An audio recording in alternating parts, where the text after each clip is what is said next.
Whether Wright of Derby anticipated this or not, these two paintings have come to encapsulate an entire period of British art, culture, indeed the entire age of the Enlightenment. Born in Derby in 1734, Joseph Wright became known as Joseph Wright of Derby to tell him apart from other artists. Today, he's recognised as one of the most remarkable artists of the Enlightenment.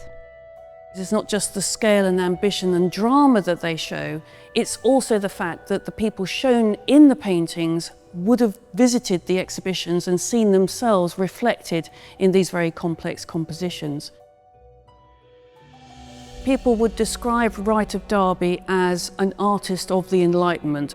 He is operating on a far greater, broader level than just simply the art world of mid-Georgian London. That broader level that Wright of Derby was operating on drew on inspirations from other artists and times. One of those artists was the Italian Caravaggio. Wright of Derby adopted Caravaggio's dramatic style of painting, called tenebrism, which was unusual for British artists to use at the time. What really distinguishes Wright of Derby is his use of what we would call tenebrism. This is a style of painting very much associated with Caravaggio and the many followers of Caravaggio known as Caravaggisti. In the mid-18th century, no one else is painting quite like this in British art. To alight on the style of painting associated with Caravaggio is absolutely extraordinary, and we still don't know how many paintings, if any, that Wright of Derby would have seen by Caravaggio. Imagine those grand tourists coming back from Rome and Naples and describing large-scale, life-size figures with one source of light. According to his niece Hannah, Wright of Derby would have two rooms, one in darkness with objects, one in full light with the door open, and he would then examine how light played off one room to the other. That is certainly one way of representing the way that Caravaggio worked. Wright of Derby didn't just use this light and dark approach to bring drama to his paintings. It's how people in the 1700s would have experienced their evenings and nights without technologies such as electrical lighting. The relationship between light and human beings in the 18th century is very different to our experience now. Most light sources, once the sun has gone down, would be candle, lanterns, and if you're lucky, moonlight. So they would have witnessed scenes like this all the time because that's how they have to live. If you had some Georgian silver, you would see how light was reflecting off candles and candle holders. Wright of Derby has often been called a master of light. He's more recently been called a master of darkness. Frankly, you can't have one without the other, so to be honest, he's a master of both. Wright of Derby's skill in using both light and dark reveals his talent for showing how some things can be connected yet contrasting. This ability didn't just stop with technique. He used it to explore ideas that were closely linked, like science and philosophy. One of the paintings that shows this is a Philosopher Lecturing on the Orrery. It shows a travelling lecturer explaining how the solar system works using a model of it called an orrery. The real advance in the creation of the orrery was in fact that it was a moving planetarium. Planetariums were known previously, but in the opening years of the 18th century, a moving model of the solar system was created for the Earl of Orrery, hence the name orrery. Wright plays off this really cleverly because firstly, it makes the object itself grander, more important, sort of encapsulating the universe in the mid-18th century. It also allows the throw of light across the painting to actually cast some really interesting shadows. Across the figure at the left, for example, who's taking notes, you can see the stripes of the armillary spheres actually hitting the figure itself, which just adds to the skill of Wright of Derby in reproducing, in very effective terms, how the orrery throws shadow. The other thing we need to do when we're looking at the orrery is get back into the mindset of the 18th century. The orrery moves relatively slowly and sedately. It's big, it's infinite. This is why Wright selecting the kind of lecture where the sun is replaced by a lamp or a light is actually really clever.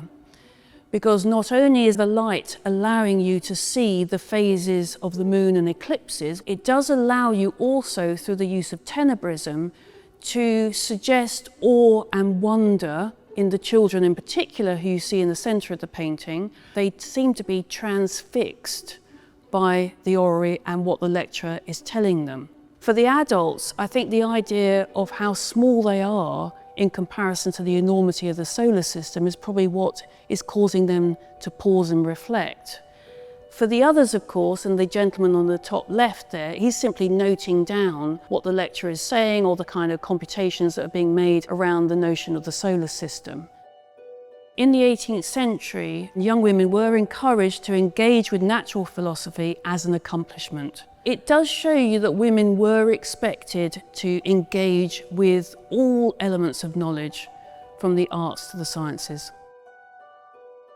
The tabletop of the orrery itself was often enamelled, and although the lamp that's representing the sun cannot itself be seen, the actual reflection of the light itself can be seen on the top of the orrery. Another one of Wright of Derby's most famous paintings is an experiment on a bird in the air pump. Just like the painting, A Philosopher Lecturing on the Orrery, this artwork shows a demonstration that travelling lecturers would do at the time. They were people who are somewhat infamous or famous for using live animals. Birds, spiders, kittens, I'm afraid. The suffocation of the animal itself is due to the cause of the vacuum being created by the pump. This was actually quite controversial in the 18th century. Some lecturers, like James Ferguson, actually said it was inhumane to be doing this. The fact that we don't know what's going to happen does add to the drama of the painting. And the little boy on the right-hand side is literally waiting to see if the bird is going to be released and fly back into its cage. Wright could have chosen a white bird like a dove, but he didn't. He chose a very exotic rare bird, the cockatoo. There's numerous ideas that I have around this, but one might be, if we consider life to be precious, then what better way of demonstrating that than the death of a precious rare bird? It's not just the experiments that make Wright of Derby's paintings special. It's how the people watching react.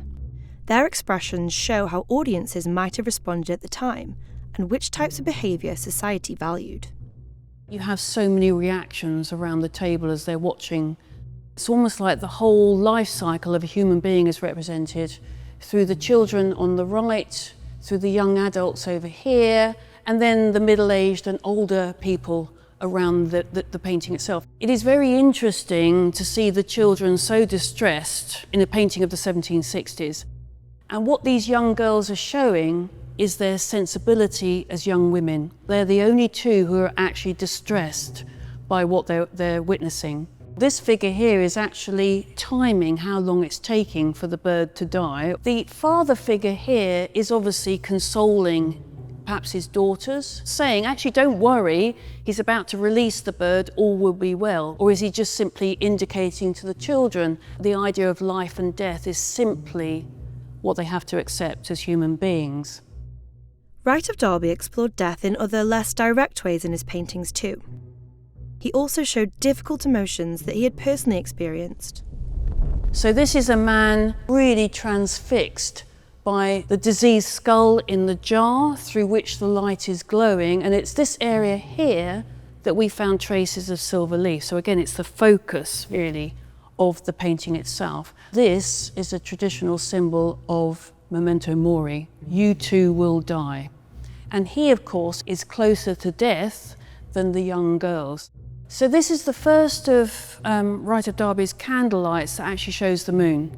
The moon, interestingly, has a number of connotations. It's linked to melancholy, it's a symbol of melancholy. Wright of Derby himself actually did suffer from what we would call depression, but at the time was known as melancholy. It is also a time in the 1760s when melancholy was associated with creative genius. So at the centre of both these paintings are these figures of elders who dominate the scenes. In the air pump, he's looking at us and pulling us in with his hand as kind of slightly raised, teasing us almost. Wright of Derby created artworks that make us feel part of the audience watching these experiments. He invites us to join him at the centre of art, science and society in the 1700s. He also reminds us of the passing of time and connections between us in sometimes unexpected ways. On the left-hand side, we actually have a young couple. They are, in fact, Thomas and Mary Coltman. They obviously know each other intimately. Given the symbolism of memento mori, the idea of young lovers becoming old lovers might be passing through their mind as two young people in love about to be married. But these two people are friends of Wright of Derby. They owned paintings actually in the exhibition created by Wright of Derby, and the National Gallery actually acquired a so-called conversation piece of a portrait of the two of them, which is now in the collection. Joseph Wright of Derby was a master of spectacle and mystery, creating paintings that glow with curiosity, moral tension, and the drama of human experience. Even hundreds of years after his death, he continues to offer his audiences new ways of seeing the world.